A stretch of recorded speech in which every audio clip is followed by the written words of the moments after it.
یو عجیب حدیث ارتوایم شاید چې تاسو به دینه مخکې څو وایم چې اوریدلی او دا حدیث په صحاح ستو کې امام ابن ماجه په ابن ماجه کې روایت کړی دی او امام حاکم په مستدرک کې روایت کړی دی او څه عجیب حدیث دی او راوی دی سیدنا ابی ابن کعب رضی الله عنه دا واوري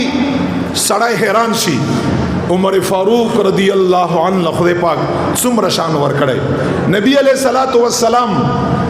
صحابه ته فرمایي اے صحابه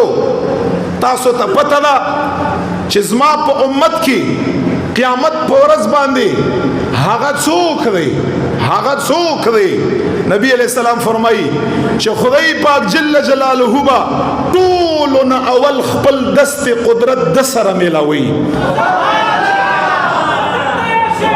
خپل دست قدرت با د ټولنا اول د سره ملاوي او ته فرمایي ټولنا اول مصافحه لاس بد سره ملاوي بیا ورته فرمایي ټولنا اول سلام برب لا یزال په د باندې اچي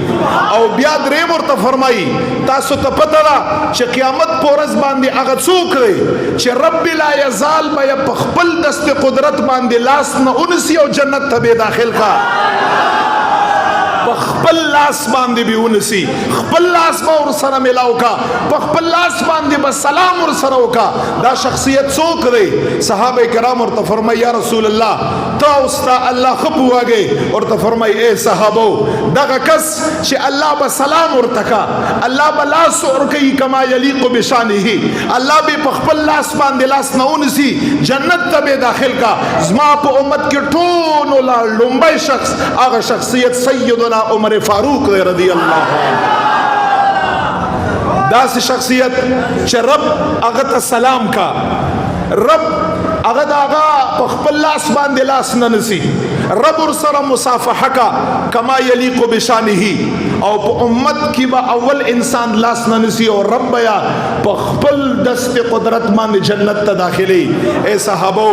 ټول صحابه به جنت لذي خودغه صحابي کو څوک دی سیدنا عمر فاروق رضی الله عنه یو عظیم شخصیت